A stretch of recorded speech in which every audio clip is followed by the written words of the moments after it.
ఉప్పాడ తీర ప్రాంతంలో సముద్రం అల్లకల్లోలంగా మారి ఉవ్వెత్తున ఎగిసిపడుతున్న రాకాసి అలలు తీవ్ర బీభత్సాన్ని సృష్టించాయి. ఈ కారణంగా ఉప్పాడ కాకినాడ బీచ్ రోడ్డు ధ్వంసమై వాహనాల రాకపోకలు పూర్తిగా నిలిచిపోయాయి.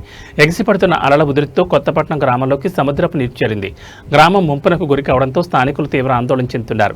ఈ విషయం తెలుసుకున్న తెలుగుదేశం పార్టీ రాష్ట్ర అధికార ప్రతినిధి పిఠాపురం మాజీ ఎమ్మెల్యే వర్మ ఉప్పాడ తీర ప్రాంతంలో పర్యటించారు. ఆయన పరిశీలిస్తున్న సమయంలోనూ రాకాసి అలలు ఎగిసిపడడంతో పెను ప్రమాదం నుంచి త్రుట్లో తప్పించుకున్నారు. కొత్తపట్నంలో పర్యటించిన వర్మ మత్స్యకారులతో మాట్లాడి వారికి ధైర్యం చెప్పారు. అధికారులు ఈ సమస్యపై త్వరలో చర్యలు చేపడతారని హామీ ఇచ్చారు. మత్స్యకారులు ఎవరూ అధైర్యపడొద్దని, అన్ని విధాలా వారికి అండగా ఉంటానని ఆయన భరోసా ఇచ్చారు. ఈ విపత్కర పరిస్థితుల్లో ప్రభుత్వం నుంచి తగిన సహాయం అందాలని స్థానికులు కోరుకుంటున్నారు.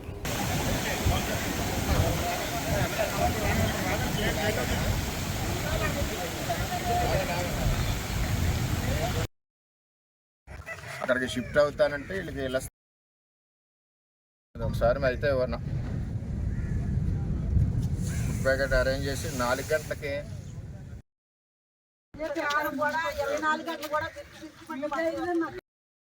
నష్టం జరిగింది. లేదనుకుంటే అక్కడ మొత్తం అందరికి ఫిషర్మెన్ మీది ఉప్పాడ వానపాక సముద్రం పరిస్థితి చాలా దారుణంగా ఉంది. అంటే కొంత డెవలప్మెంట్ హార్బర్ లోపలికి వెళ్ళడంతో ఆ ప్రెజర్ ఇటు వచ్చి సుబ్బంపేటను కొడుతుంది. అంటే ఎక్కడో చోట ఈ ప్రెజర్ కొడుతుంది సముద్రం. అది మనం ఆపే పరిస్థితి కాదు. దీనికి 14-19లో మనం ఏం చేసామంటే ఈ బౌల్స్ అన్నీ కూడా అక్కడ లైట్ హౌస్ దగ్గర నుంచి అటు కోనపేట వరకు ఈ బౌల్స్ వేసుకుంటూ వెళ్ళాం టెంపరీగా. అవే కాసినాయి ఇప్పటి వరకు. కొంత జియో ట్యూబ్ కాసింది. ఎలక్షన్ ముందు చంద్రబాబు లోకేష్ గారు కూడా మాట ఇచ్చారు పెరుమాళపురం మత్స్యకారుల మీటింగ్లో. తర్వాత కళ్యాణ్ గారికి టికెట్ రావడం జరిగింది. అయినా మేము కూడా మాట ఇచ్చాం. చంద్రబాబు నాయుడు గారు ఆల్రెడీ కేంద్ర ప్రభుత్వానికి ఉత్తరం రాశారని చెప్పారు. అదేవిధంగా ఇటు ఎమ్మెల్యే గారు మేము కూడా అందరం కూడా సపోర్ట్గానే ఉన్నాం. మత్స్యకారులకు ఎట్టి పరిస్థితుల్లో నిర్మాణం జరగాలని త్వరలో జరుగుద్ది. ఏదైతే మీరు కూడా ఉండి ఇబ్బందులు పడే గంట కొమరగిరి లేఅవుట్ అప్పుడు చంద్రబాబు నాయుడు గారు ఉన్నప్పుడు కేంద్ర ప్రభుత్వానికి SEZలోంచి 100 ఎకరాలు రిలీజ్ చేయమని ఉత్తరం రాశారు. ఆ ప్రాసెస్లో ఉండగా ప్రభుత్వం పోయింది. ఇవన్నీ వాస్తవాలు. వైఎస్ఆర్సీపీ గవర్నమెంట్ వచ్చినప్పుడు మళ్ళీ ఆ 100 ఎకరాలు శాంక్షన్ అయింది. అప్పుడు ప్రపోజల్ 100 ఎకరాలు ఎందుకు పెట్టారంటే ఉప్పాడ, మూలపేట, అమీనాబాదు, కోనపేట సంబంధించిన మత్స్యకారులందరికీ అక్కడ పట్టాలు ఇవ్వాలని అప్పుడు చంద్రబాబు నాయుడు గారు ప్రపోజల్ పెట్టారు.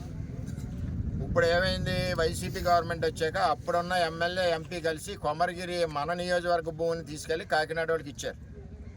మాకు అభ్యంతరం లేదని అంచేత కాకినాడ వాళ్ళు సైట్ ఇచ్చారు. ఎవడన్నా బుద్ధున్నవాడు ఎవడన్నా ముందు ఇంట్లో పిల్లలు తినాలి కానీ బయట వాళ్ళకి ఎవడన్నా ఇస్తారా?